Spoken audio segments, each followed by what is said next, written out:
ಮುಂಗಾರು ಪೂರ್ವದಲ್ಲೇ ಕರಾವಳಿ ಭಾಗ ಸೇರಿದಂತೆ ರಾಜ್ಯದ ವಿವಿಧ ಭಾಗಗಳಲ್ಲಿ ಅಬ್ಬರಿಸಿ ಬೊಬ್ಬೆರೆದಿದ್ದಂತ ಮಳೆರಾಯ ಇದೀಗ ಮತ್ತೊಮ್ಮೆ ಕರಾವಳಿ ಭಾಗದಲ್ಲಿ ಅಬ್ಬರಿಸ್ತಾ ಇದ್ದಾನೆ. ಗಾಳಿ ಇದೆ, ಮೀನುಗಾರರಿಗೆ ಎಚ್ಚರಿಕೆ ಕೊಟ್ಟಿದ್ದಾರೆ. ಬೆಳ್ಳಂಬೆಳಗ್ಗೆ ಕರಾವಳಿ ಭಾಗದಲ್ಲಿ ಆಗ್ತಾ ಇರುವಂತಹ ಬೆಳವಣಿಗೆ ಕಳೆದ 2 ದಿನಗಳಿಂದ ಉತ್ತರ ಕನ್ನಡ, ದಕ್ಷಿಣ ಕನ್ನಡ, ಚಿಕ್ಕಮಗಳೂರು ಸೇರಿದಂತೆ ಮಲೆನಾಡು ಭಾಗದಲ್ಲಿ ವಿಪರೀತವಾಗಿ ಮಳೆ ಆಗ್ತಾ ಇದೆ.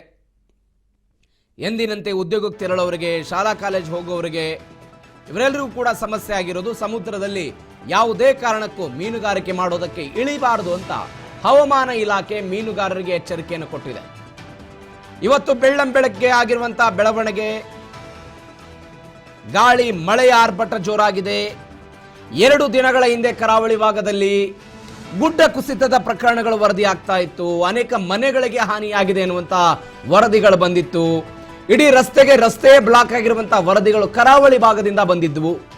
ಇವತ್ತು ಬೆಳ್ಳಂಬೆಳಗ್ಗೆ ದಕ್ಷಿಣ ಕನ್ನಡ, ಉಡುಪಿ ಈ ಎಲ್ಲ ಭಾಗಗಳಲ್ಲೂ ಕೂಡ ಮಳೆ ಆಗಿದೆ. ಗಿಡ ಮರಗಳು ನೆರಕ್ಕುರುಳಿರುವಂಥದ್ದು ದೃಶ್ಯದಲ್ಲಿ ನೀವು ಗಮನಿಸ್ತಾ ಇದ್ದೀರಿ. ಯಾವ ಪರಿಪ್ರಮಾಣದಲ್ಲಿ ಬೆಳ್ಳಂಬೆಳಗ್ಗೆ ಮಳೆ ಆಗಿದೆ ಅಂತ. ಸಹಜ ಜೀವನಕ್ಕೆ ಇದೊಂದು ಅಡ್ಡಿ.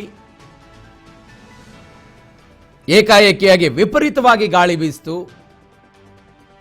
ಶಿಥಿಲಾವಸ್ಥೆಯಲ್ಲಿದ್ದಂಥ ಕಟ್ಟಡಗಳು ಮುರಿದು ಬಿದ್ದಿಂದ, ಅಂದ್ರೆ ಇನ್ನೇನು ವಿಪರೀತವಾಗಿ ಗಾಳಿ ಬಿಟ್ಟರೆ ಈ ಕೊಂಬೆಗಳೆಲ್ಲ ಮುರಿದು ಬಿಡ್ತವಲ್ಲ, ಆ ತರನಾದಂಥ ಪರಿಸ್ಥಿತಿ ಇದ್ದಂತಹ ಮರಗಿಡಗಳು ಎಲ್ಲವೂ ಕೂಡ ನೆಲಕ್ಕುರುಳಿವೆ. ಆ ಮುಖಾಂತರ ಕರಾವಳಿಯ ಜನರಿಗೆ ಆತಂಕದ ಪರಿಸ್ಥಿತಿ ನಿರ್ಮಾಣ ಆಗಿದೆ. ಮಂಗಳೂರು ಆಗಿರ್ಬೋದು, ದಕ್ಷಿಣ ಕನ್ನಡದ ಎಲ್ಲ ಜಿಲ್ಲೆಗಳು, ತಾಲೂಕುಗಳು, ಮತ್ತೊಂದು ಕಡೆ ಉಡುಪಿ, ಇದರ ಜೊತೆಗೆ ಉತ್ತರ ಕನ್ನಡ ಕೂಡ ಹೌದು. ಯಾವುದೇ ಕಾರಣಕ್ಕೂ ಕೂಡ ಸಮುದ್ರಕ್ಕೆ ಇಳಿಯದಂತೆ ಮೀನುಗಾರರಿಗೆ ಹವಾಮಾನ ಇಲಾಖೆ ಮುನ್ಸೂಚನೆಯನ್ನು ಕೊಟ್ಟಿದೆ, ಎಚ್ಚರಿಕೆಯನ್ನು ಕೊಟ್ಟಿದೆ. ಹವಾಮಾನ ಇಲಾಖೆ 16ನೇ ತಾರೀಕಿನಿಂದ 18ನೇ ತಾರೀಕಿನ ತನಕ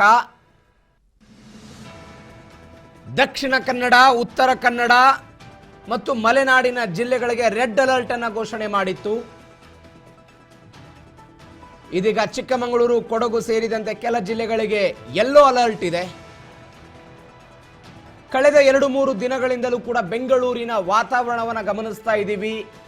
ಕತ್ತಲೆಯ ರೀತಿಯ ವಾತಾವರಣ, ಮೋಡ ಸಂಪೂರ್ಣವಾಗಿ ಕವಿದಂತ ವಾತಾವರಣವನ್ನು ನಾವು ಗಮನಿಸ್ತಾ ಇದ್ದೀವಿ. ಸಂಜೆಯ ಹೊತ್ತಿಗೆ ಮಳೆ ಬರ್ತಾ ಇರೋದನ್ನು ಕೂಡ ನೋಡ್ತಾ ಇದ್ದೀವಿ. ಬೆಂಗಳೂರಿನ ಕೆಲ ಭಾಗಗಳಲ್ಲಿ ಸಂಜೆ ಆದರೆ ಮಳೆ ಸುರಿತಾ ಇದೆ.